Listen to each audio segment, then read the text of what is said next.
say. When I first stood up throughout the afternoon to talk to the children, I'm sure they sort of looked at me and thought, what do you know about us?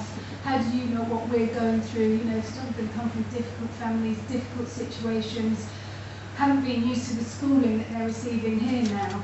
And then when I told them that I was one of them, and that I went to Millbrook School, which actually made me not one of them in a way, because they're receiving such an excellent education now, something so very far removed from what I received at Millbrook School in the 1970s.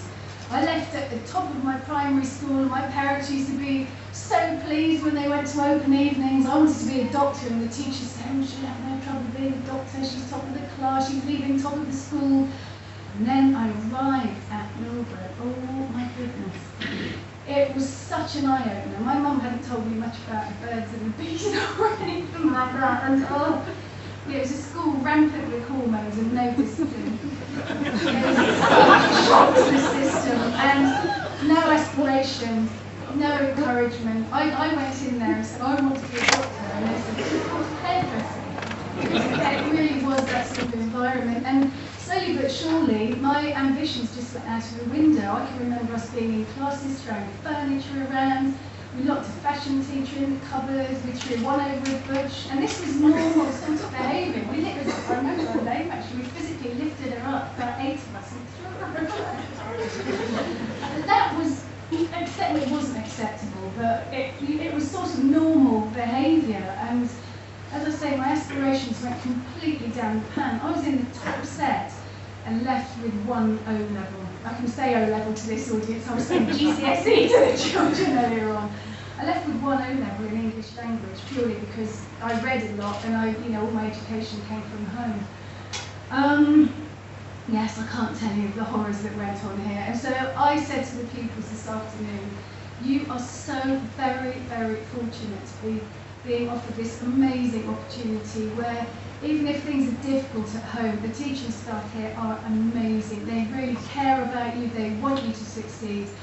And I just think breeding self-esteem and telling each student, I can see you boys at the back there, you've heard this all before, that they are capable of succeeding wherever they're coming from, whatever difficulties they're experiencing. They're new, brand new people. They don't have to be what has gone on for generations in their families.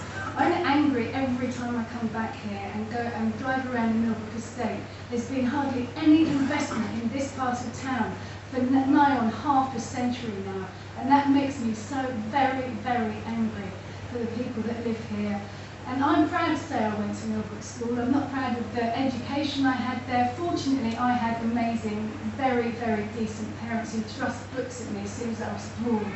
So I was very, very lucky that I went home. My mother was in despair because I was vile to her. They used to come and pick me up from the police station after I got caught shoplifting. I was in fights after school.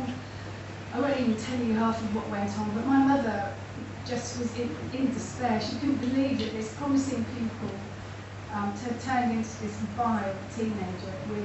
I still had respect for people, but funnily enough, because of my parents, but the peer pressure was enormous because the teaching staff were doing nothing to shore up the education, the values, the standards, nothing. So, and I know the mayor here today knew my headmaster. I didn't know his name was Fred. Yeah, because we all had to call him Mr. Lowry, even though he commanded no respect whatsoever. And the mayor told me tonight, do you mind if I say that? He said, well, he was the one that used to sit in the classroom shaving. That's the sort of teachers we had. So thank you, Mr. Mayor. It's even worse than I thought it was, actually. So, I could have been on the scrap heap, to be honest with you. I really could. And I was very frustrated with myself. But whilst everything was falling apart at school, I still had this amazing work ethic, even if I say so myself, bred into me by my parents. They come from very humble backgrounds, but my dad, when I was little, worked at night, did a night shift in bakery, and was training to be an electrical engineer during the day, and mum was working, and they had a really good work ethic. And so from the age of 11, I started working. I wanted to be independent. I wanted to feel there was some part of me that people appreciated, because everything at school was so bad. And I worked in a local newsagent actually, up on Brandon's Road. It was called Garbutt's then. Do you remember it? Garbutt's, yeah. The manager there was actually as well. I'm talking about all this Jimmy Savile stuff.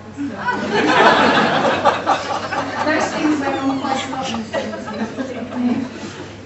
Yeah, and I did a pools round. I just worked and worked and worked and worked. I bought all my own clothes. I just really felt I had to have some self-esteem because none of that was going on at school. And as I say, I eventually left school with 1 O-level and then really picked my socks up and went to college on Hill Lane. It's called Hill College at the time, but it's called Taunton's now, I believe. And I retook all my O-levels, did some A-levels, picked myself up and then trained as a radiographer actually because I hadn't got good enough exam results to be a doctor. And then I had a chip on my shoulder that I wasn't a doctor, so I left there and I did an English degree because I'd always read, and you know, my education was from my parents really trusting books at me. And I've worked ever since then, really worked for nothing at Two Counties Radio in Bournemouth for a year until they finally gave me a job, and then ended up in television. I say ended up, I phoned up, I used to go into places and say, I'll work for nothing, and they took me on work for nothing, and I convinced them that I was indispensable in the end, and I've just worked my way up. I've had no leg up, I've had no financial handouts, and I just wanted to tell the children here this afternoon that if I can do that with really crap schooling, if you'll pardon the phrase, then you know they should grab every opportunity that they can coming from this wonderful school, no matter what their family backgrounds, which I know are really hard to overcome in lots of situations. So yeah, that's basically what I told the children. I told them a bit more actually, but yeah, my thing was about grabbing opportunities, however slight they will be, and I think you know I just grabbed every opportunity on the way out because of the schooling I'd had actually. Despite the schooling I'd had, I feel very proud to be here today, and I just think this whole, just the building itself is inspiring. I know a lot of the kids have said, this building's too posh for me, and this is what they need to learn to understand, that they're deserving of this building. They can achieve anything in this building. They have teachers who really care, and I'm very, very proud to be standing here. I just wish to put some more money into the estate around here. That's our next campaign, Steve, which I know you've got in hand anyway. So hope you enjoy the evening. Thanks very much indeed.